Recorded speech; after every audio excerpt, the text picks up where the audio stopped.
efetivamente isso demonstra que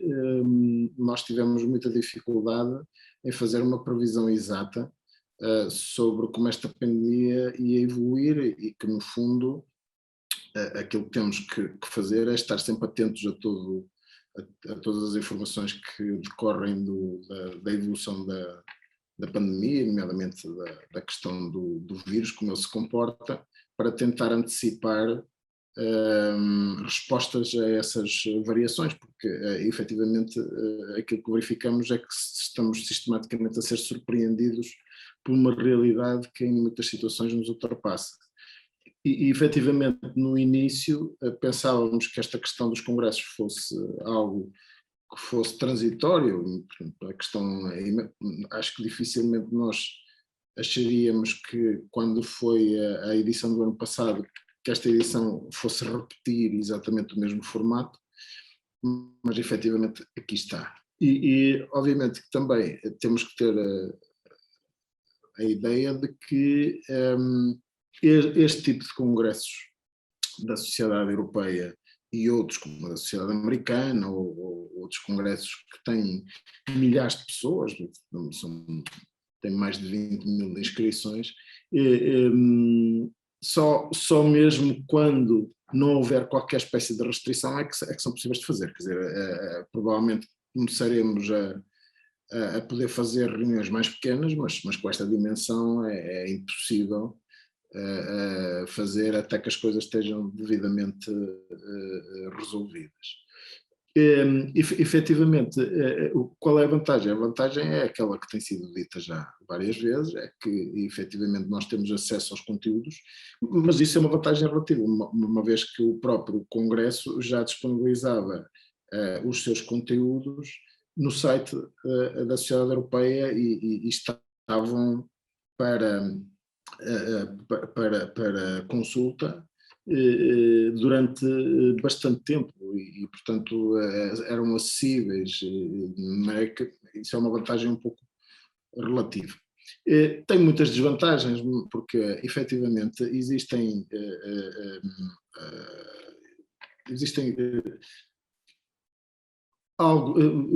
nós só conseguimos fazer algumas coisas, algumas parcerias, projetos, etc., quando estamos em contacto, e esses eventos são exatamente as formas que nós, ao longo destes últimos anos, encontramos para fazer novos conhecimentos, novos contactos, sentarmos e estabelecermos parcerias e organizarmos projetos e fazermos parte de projetos. Isso, nomeadamente para nós, que somos um país periférico, é de extraordinária importância, porque se não estivermos presentes nesses eventos centrais e se não tivermos esses contactos, dificilmente depois faremos parte de projetos que são relevantes. Claramente que as pessoas estão mais adaptadas e há uma maior agilização quer dizer, aquilo que nós víamos nos primeiros, inclusive na edição, é que às vezes, nomeadamente, a moderação era um pouco difícil, porque, e havia um pouco maior de dificuldade, por vezes havia alguns fenómenos informáticos, chamamos assim, que acabavam por interromper o normal desenrolar portanto, do Congresso. Nesta edição nota-se que as coisas funcionam já muito naturalmente, e isso advém da própria adaptação das pessoas, que têm já 2 anos em que fazem as coisas desta forma, e por outro lado, portanto, já estão adaptadas, já sabem o que é que pode correr mal e evitam. E por outro lado também todo o know-how de quem está a realizar, nomeadamente na parte eletrónica, na parte informática, é claro que é diferente e as coisas de facto correm de uma forma mais agilizada e mais eficaz, isso é evidente. Nós de facto só conseguimos dizer alguma coisa para aí cerca de um mês antes, porque efetivamente depende muito do estado da pandemia e também da interpretação que dela faz a autoridade competente, que é a Direção-Geral de Saúde. E portanto nós respeitaremos sempre as regras que estão consignadas na Direção-Geral de Saúde relativamente à organização de eventos. Aquilo que penso que, perante a situação em que estamos, isto é, se tivéssemos hoje, aquilo que eu acho que podemos fazer é uma transição entre aquilo que tivemos no ano passado, que foi exclusivamente, portanto, estávamos sozinhos, a direção estava sozinha, não tinha ninguém no recinto onde habitualmente decorre o evento. Passarmos para uma situação não de normalidade absoluta, porque isso é impensável, mas de uma transição. E uma transição é ter pessoas a participar e a assistir. Claramente que os participantes estarão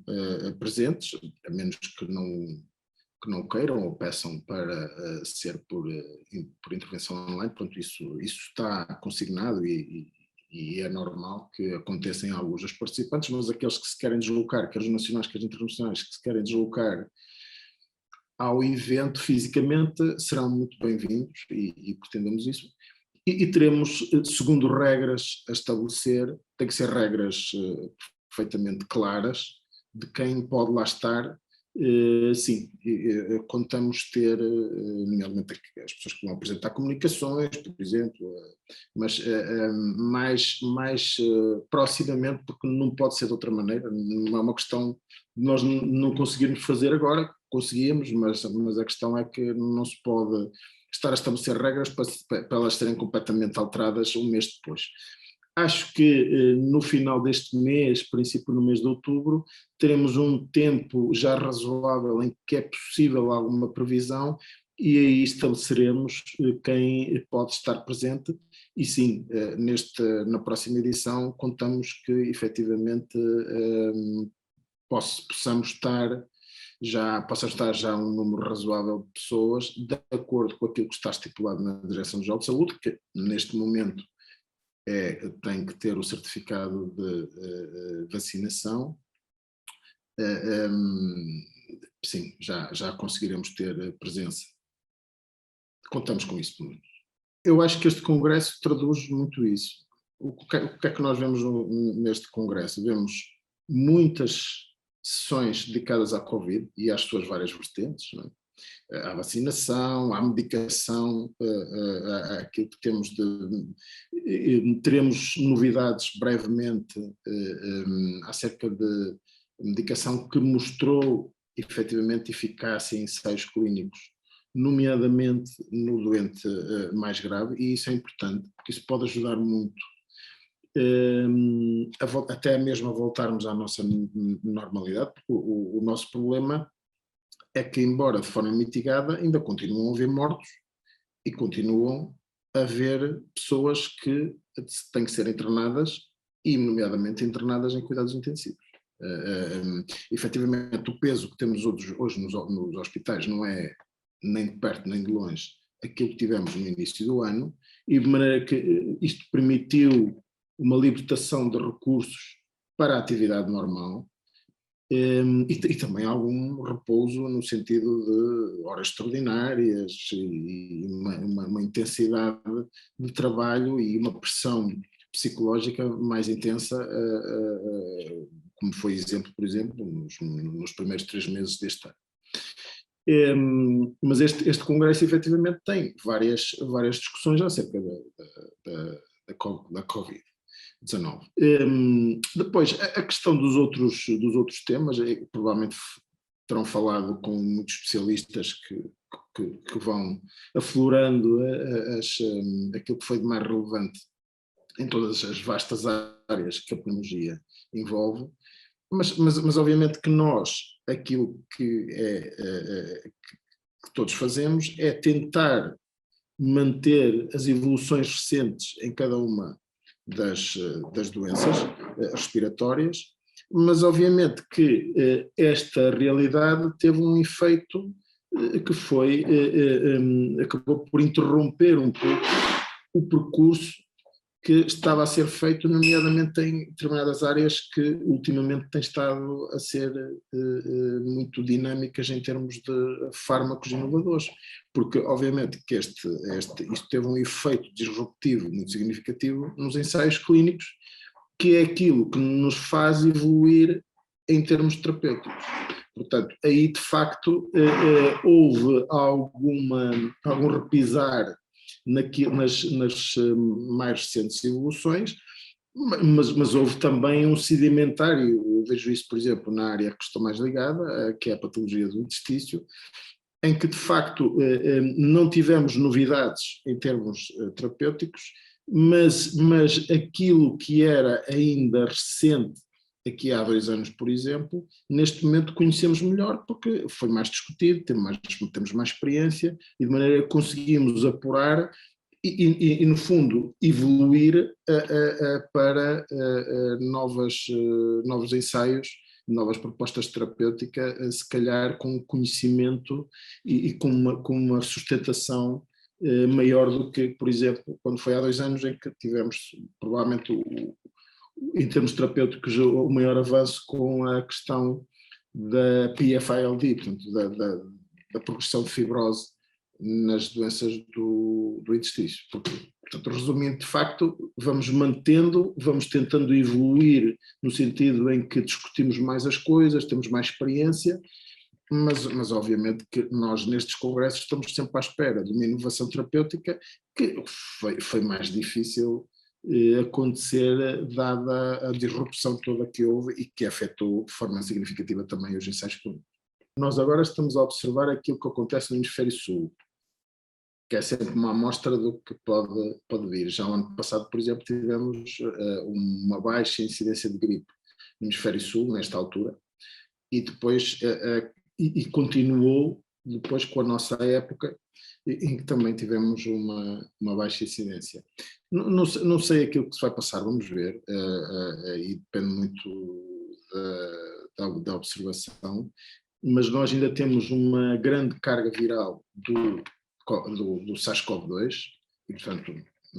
e apesar de as restrições estarem a diminuir, é impensável nós não continuarmos a usar máscara durante o próximo inverno. De advertir que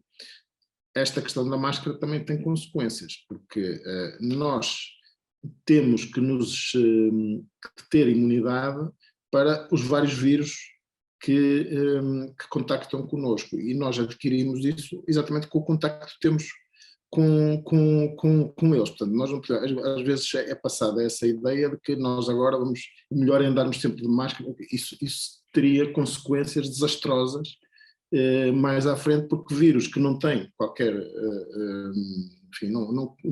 habitualmente não se associam a quadros graves, passariam, sem o nosso contacto com os mesmos, passariam no futuro a ter quadros mais graves. Portanto, esta questão da máscara não tem só efeitos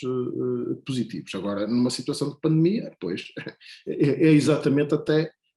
provavelmente, a medida mais eficaz no sentido de evitar a sua disseminação. Portanto, eu acho que o quadro não varia muito relativamente ao do ano passado, mas vamos ver. Não é? Vamos ver, mas a questão mantém-se sempre, nomeadamente no aconselhamento da vacinação nos grupos de risco que estão consignados pela diretriz da Direção-Geral de Saúde. Obviamente que eu não tenho capacidade para ver todas as áreas da